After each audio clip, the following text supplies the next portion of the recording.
നമസ്കാരം. കണ്ണൂർ ജില്ലയുടെ വിവിധ പ്രദേശങ്ങളിൽ നിരോധിത മത തീവ്രവാദ സംഘടനയായ പോപ്പുലർ ഫ്രണ്ട് പ്രവർത്തിക്കുന്നുണ്ടെന്ന രഹസ്യ വിവരം സംസ്ഥാന ഇന്റലിജൻസ് റിപ്പോർട്ട് ചെയ്തിട്ടും പോലീസ് അവഗണിച്ചു. കണ്ണൂർ കായലോട് പറമ്പായിൽ സദാചാര പോലീസ് ചമഞ്ഞ് SDPI പ്രവർത്തകർ ആൾക്കൂട്ട വിചാരണ നടത്തിയ ആഘാതത്തിൽ വീട്ടമ്മയായ റസീന ജീവനൊടുക്കിയതിനെ തുടർന്നാണ് പോപ്പുലർ ഫ്രണ്ട് സാന്നിധ്യം വീണ്ടും ചർച്ചയായത്. സോഷ്യൽ മീഡിയയിലൂടെ പരിചയപ്പെട്ട സുഹൃത്തിനോട് റോഡരികിൽ നിർത്തിയിട്ട കാറിനടുത്ത് നിന്ന് സംസാരിക്കവെയാണ് സദാചാര പോലീസ് ചമഞ്ഞെത്തിയ SDPI പ്രവർത്തകർ യുവതിയെയും ആൺ സുഹൃത്തിനെയും ബന്ദിയാക്കി പരസ്യ വിചാരണ നടത്തിയത്. മയ്യിൽ സ്വദേശിയായ യുവാവിനെ ബലപ്രയോഗത്തിലൂടെയും ഭീഷണിയിലൂടെയും കാർഷിക നഴ്സറിയുടെ മൈതാനത്ത് കൊണ്ടുപോവുകയും മൊബൈൽ ഫോണും ടാബ്ലറ്റും തട്ടിപ്പറിച്ചെടുക്കുകയും ചെയ്തു. യുവാക്കളുടെ ബന്ധുക്കളെ വിവരം അറിയിച്ചു വരുത്തുകയും താക്കീത് നൽകുകയും ചെയ്തു. റസീനയുടെ വിദേശത്തുള്ള ഭർത്താവിനെയും ബന്ധുക്കളെയും വസ്തുതാപരമല്ലാത്ത അപവാദ കഥകൾ തെറ്റിദ്ധരിപ്പിക്കുന്ന വിധത്തിൽ പറഞ്ഞു വരുത്തുകയും ചെയ്തുവെന്നാണ് ആരോപണം. ആത്മഹത്യാക്കുറിപ്പിൽ നിന്ന് കിട്ടിയ സൂചനയുടെ അടിസ്ഥാനത്തിലാണ് പ്രതികളെ അറസ്റ്റ് ചെയ്തത്. ഞായറാഴ്ച വൈകിട്ട് 3 കായലോട് അച്ചങ്കര പള്ളിക്ക് സമീപം കാറിനരികിൽ റസീന സുഹൃത്തിനോട് സംസാരിച്ച് നിൽക്കുന്നത് അറസ്റ്റിലായവർ ഉൾപ്പെടെയുള്ള സംഘം ചോദ്യം ചെയ്തിരുന്നു. സംഭവം വിവാദമായതോടെ യുവതിയെയും ആൺ സുഹൃത്തിനെയും പ്രതിക്കൂട്ടിൽ നിർത്തി രക്ഷപ്പെടാനുള്ള ശ്രമങ്ങളും നടത്തുന്നുണ്ട്. ആൺ സുഹൃത്ത് പണവും സ്വർണവും തട്ടിയെടുത്തതിൽ മനം നൊന്താണ് യുവതിയുടെ ആത്മഹത്യയെന്നാണ് പ്രചരിക്കുന്ന കഥകൾ. റസീനെ മോശക്കാരിയാക്കിക്കൊണ്ട് ചിത്രീകരിച്ചുകൊണ്ടാണ് ഇത്തരം പ്രചാരണങ്ങൾ നടക്കുന്നത്. ഈ സംഭവങ്ങളുടെ അപമാനഭാരം താങ്ങാനാവാതെയാണ് റസീന കഴിഞ്ഞ ചൊവ്വാഴ്ച രാത്രി പറമ്പായിലെ വീട്ടിൽ ജീവനൊടുക്കിയത്.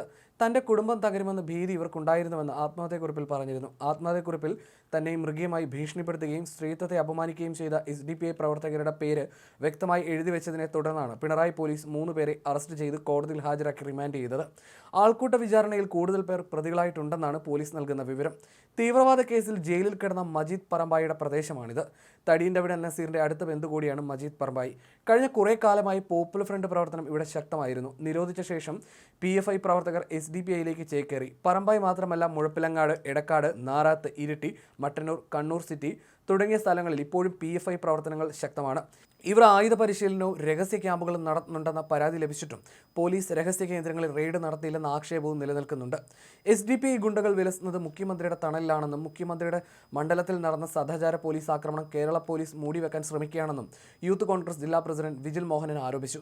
ഞായറാഴ്ച വൈകിട്ട് നടന്ന സംഭവത്തിൽ യുവതിയെ വീട്ടിലേക്ക് പറഞ്ഞയച്ച ശേഷം മയിൽ സ്വദേശിയായ സുഹൃത്തിനെ കയ്യേറ്റം ചെയ്യുകയും സമീപത്തുള്ള മൈതാനത്തേക്ക് കൊണ്ടുപോവുകയുമായിരുന്നു.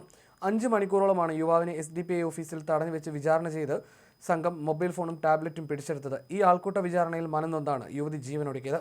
സംഭവത്തിലെ പ്രധാന പ്രതികളായ നിരവധി SDPI പ്രാദേശിക നേതാക്കൾ ഉൾപ്പെട്ടിട്ടും അവരെ പിടികൂടാൻ പോലീസ് ധൈര്യം കാണിക്കാത്തത് മുഖ്യമന്ത്രിയുടെ സംരക്ഷണയിലാണെന്ന് ഉറപ്പുള്ളതുകൊണ്ടാണെന്ന് വിജിൽ മോഹനൻ കുറ്റപ്പെടുത്തി. പ്രദേശത്ത് SDPI തീവ്രവാദി സംഘങ്ങളുടെ ശല്യം വളരെ രൂക്ഷമാണെന്ന് നാട്ടുകാർ പലതവണ പരാതിപ്പെട്ടിട്ടും നടപടിയെടുക്കാൻ പോലീസ് തയ്യാറാകാത്തതിന്റെ കാരണം ജില്ലാ പോലീസ് മേധാവി വ്യക്തമാക്കണമെന്ന് അദ്ദേഹം ആവശ്യപ്പെട്ടു. ഇത്തരത്തിൽ നാട്ടുകാർക്ക് ഉപദ്രവം ഉണ്ടാക്കുന്ന ഗുണ്ടാ സംഘങ്ങളെ തീറ്റിപ്പോറ്റുന്ന മുഖ്യമന്ത്രി ജില്ലയിൽ കാലുകുത്തിയാൽ കരിങ്കൊടി കാണിക്കും. ശക്തമായ നിയമ നടപടി സ്വീകരിച്ചില്ലെങ്കിൽ പ്രത്യക്ഷ സമരത്തിലേക്ക് യൂത്ത് കോൺഗ്രസ് കടക്കുമെന്നും വിജിൽ മോഹനൻ പറഞ്ഞു.